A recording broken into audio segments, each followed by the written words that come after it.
Hey, what's up guys? Welcome to an episode of Pattay'S Performance. Today in the driveway is our beloved 2003 Honda Element in its natural habitat. Believe it or not, I have been putting off this repair for maybe about a month, two. We're gonna take care of that today.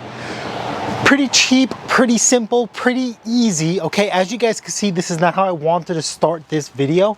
The car is already apart, but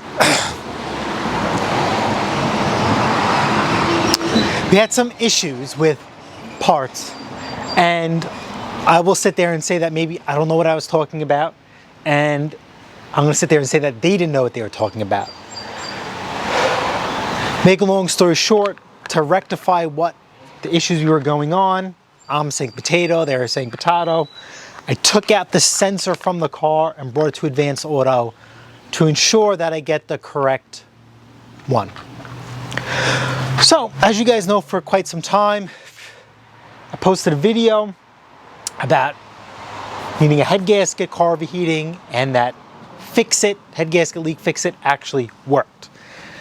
Now, stupid me, I'm trying to figure out the right terms, is that every time the every time the Honda overheats, that head gasket is always in the back of my mind that I think that the head gasket leak fix-it fails.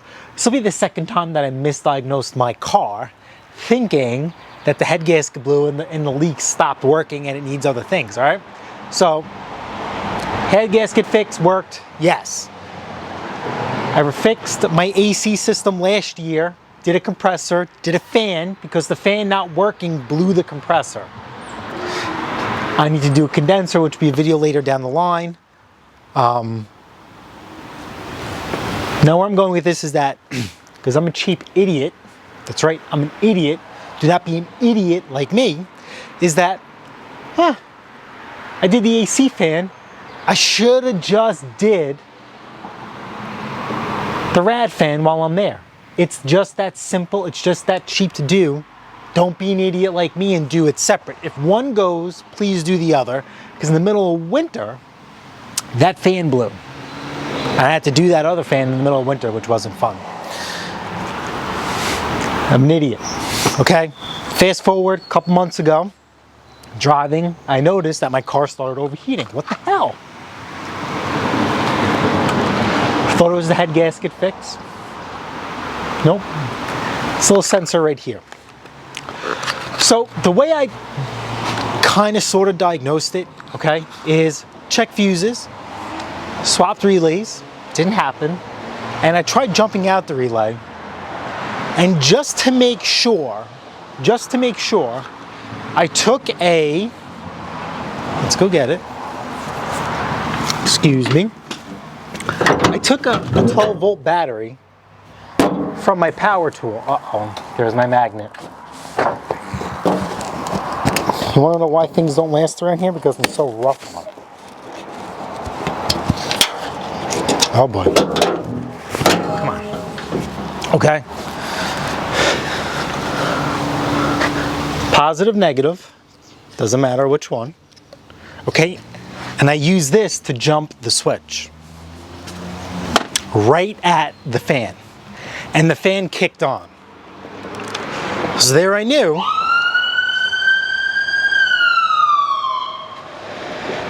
rude.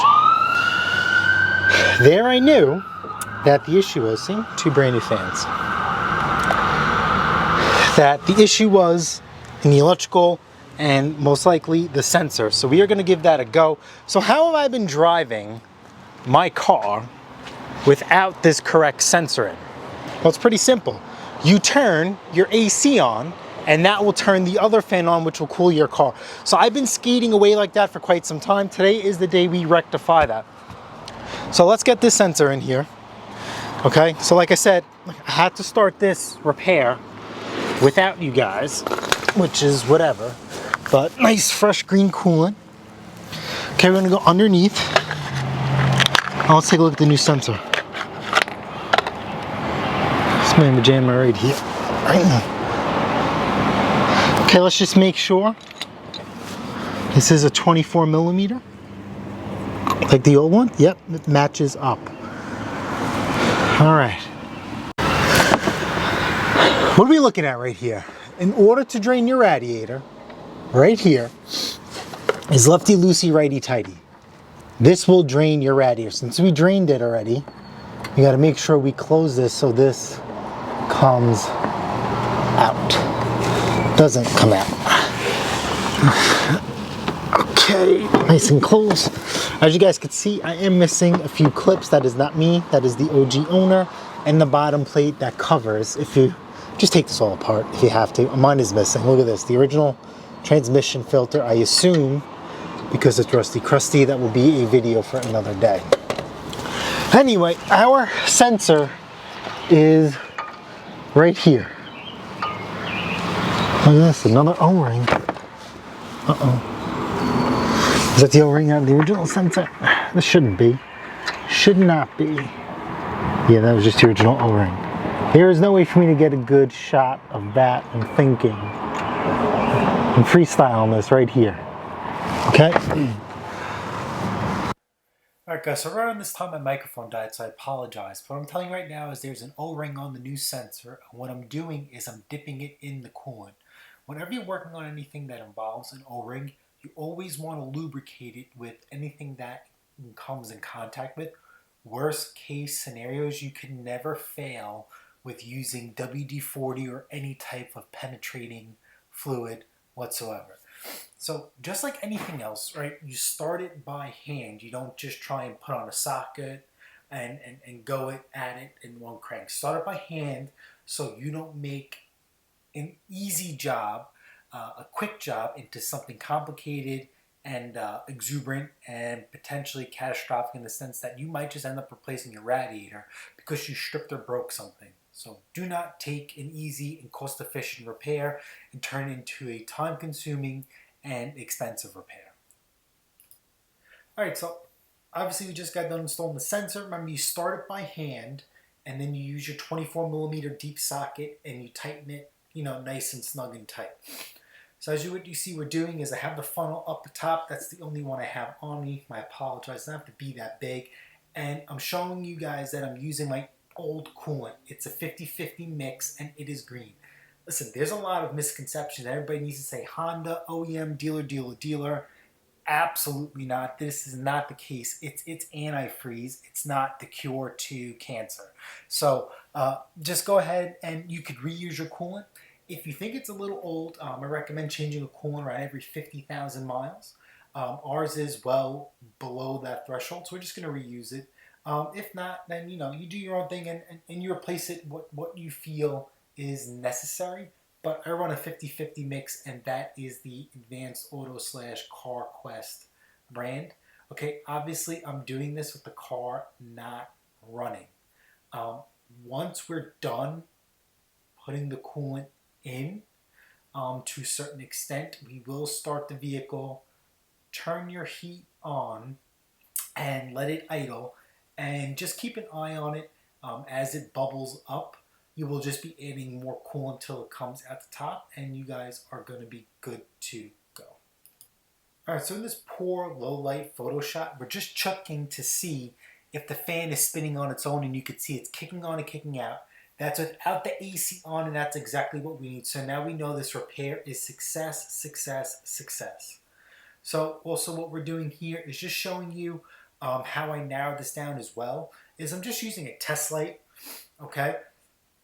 And I'm popping open the fuse box cover and I'm checking the fuses, and you're going to see one with the fan, and it's going to see AC fuse / relay, and there it is in the top corner on the right.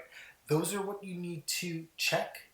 Your test light will light up on each side. That means power is getting power. If it lights up on one side but not the other, then you know the fuse is no good and you need to replace it and continue your diagnostics from there if the problem still persists. All right, and here I am giving you a visual. See, as I put the test light in, it's lighting up. And then I'm going to go to the other side and it lights again. That means that fuse is good and you're getting power from one side and it's continuing from power to the other side via the fuse, so you have a great connection. I'm zooming in and showing you that one more time. Now I'm showing you that those are the relays. There's the fan relay. Relays are the same, so if you verify that your horn works, which is a horn relay, you could pull out that horn relay and swap it with the fan relay. And if now it works, then you know your relay is the issue. There have been in some cases I've seen that relays, you pull them out and you could shake them and they jingle, and that means there's some stuff broken inside and you know that component has failed, and to replace it as well. Alright guys, so I'm really sorry about the microphone failure. We've been having issues with them since we've gotten, but when it works, it works. I mean, it is what it is. Hope you guys enjoyed this video. Hope you guys saved yourself a couple of bucks. If you guys have any further questions or comments that I missed in the video, feel free to ask. I will try the best I can to my capacity to answer them. Like I said, these Hondas are getting up in age, and the only way to keep them on the road in a cost and time efficient manner, start tackling these pairs yourself. So hopefully you guys enjoyed this. Don't forget to smash the like button, smash the subscribe button. Guess what? I'll see you guys on the next episode of PATTAY'S Performance. Honda Element Week, baby.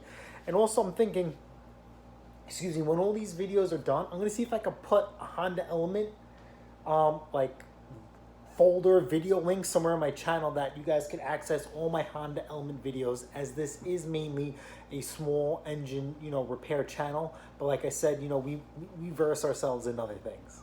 Tell me what you guys think.